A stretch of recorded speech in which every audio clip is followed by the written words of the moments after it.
जय हिंद दोस्तों। तो आप देख रहे हैं ग्रो बाय एक यादव यूट्यूब चैनल। दोस्तों पिछली वीडियो में हम लोगों ने चंद्र ग्रहण सूर्य ग्रहण के बारे में पढ़ा था और आज पढ़ेंगे हमारी पृथ्वी। किसके बारे में? हमारी पृथ्वी।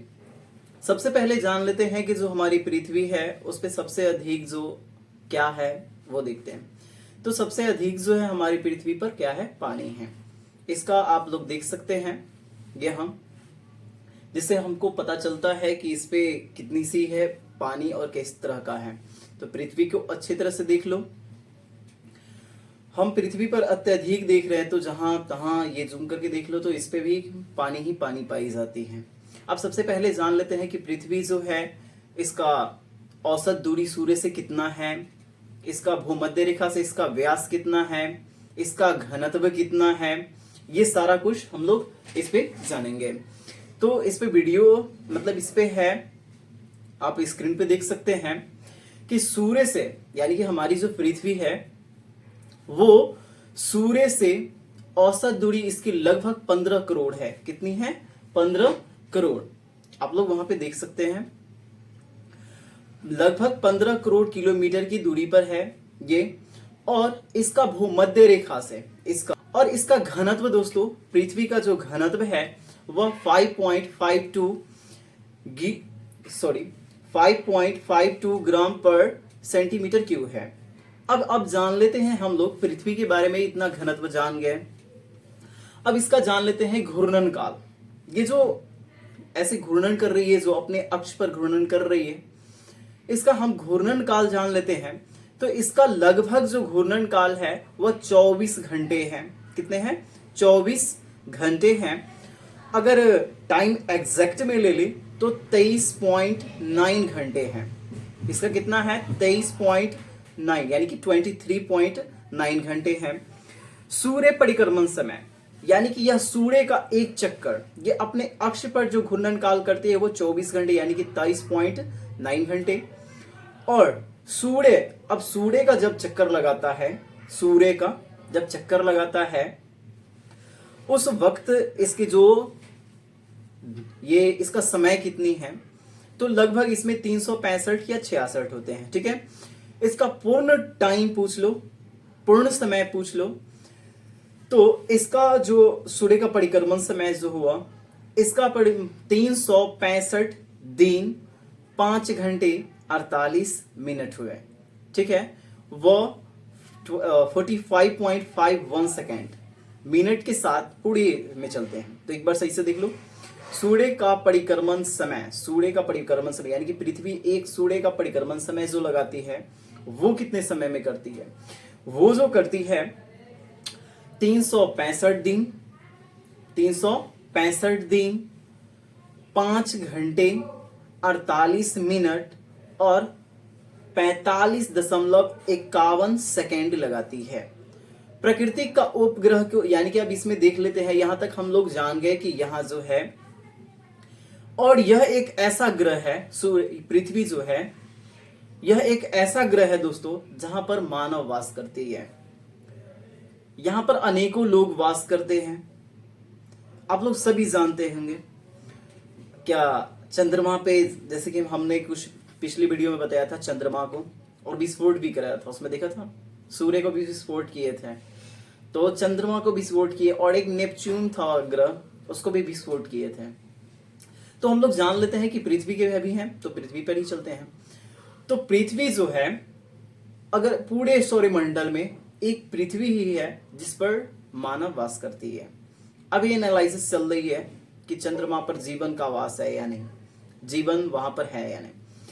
कुछ दिन पहले चंद्र पे, जो कि पृथ्वी का एक उपग्रह है, वहां पे सुशांत सिंह राजपूत कुछ जमीन खरीदे हुए हैं, आप लोग जानते हैं। अब जान लेते हैं प्राकृतिक उपग्रहों की संख्या। तो सबसे पहले ये जान लेते हैं, सूर्य से दूरी के हिसाब से पृथ्वी तीसरा ग्रह है।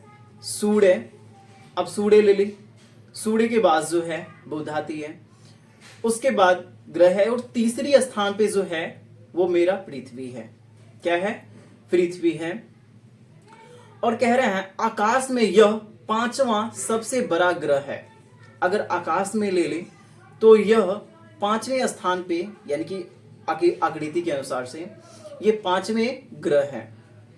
और ले लें यह ध्रुव के पास, यानी कि यह ध्रुवों के पास थोड़ी चपटी है, यानी कि ध्रुवों के पास क्या है, चपटी। एक बार सही से देख सकते हैं क्या है, चपटी है।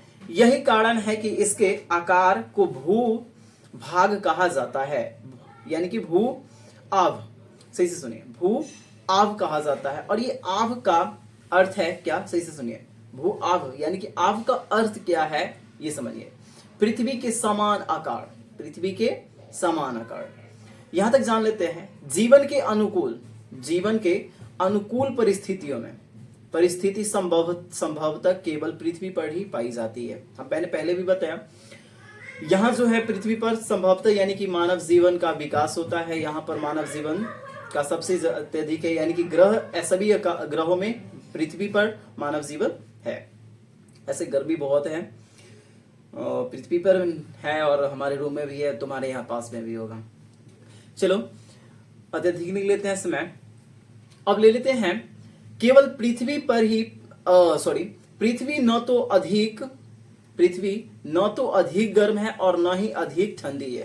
पृथ्वी न तो अत्यधिक गर्म है और न ही ठंडी है। अत्यधिक गर्म रहती या अत्यधिक ठंडी रहती तो मानव जीवन सही से विकसित ही नहीं होती। तो यहां ले लेते हैं, यहां पानी एक वायु उपस्थित, यहां पर कह रहा है पानी एवं वायु उपस्थित है। यहां जल और हवा उपस्थित है जो हमारे जीवन के लिए, एवं वायु उपस्थित है। सही से देखिए, यहां पानी एवं वायु उपस्थित है जो हमारे जीवन के लिए आवश्यक है। अब लो, जल ही जीवन है, लेकिन अगर हम ऑक्सीजन नहीं रहेगी तो ऑक्सीजन महाजीवन है।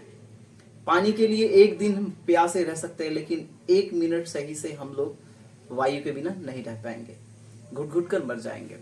अगर आप लोग रह सकते हैं तो कमेंट कीजिए कि मैं रह सकता हूं 1 दिन तक।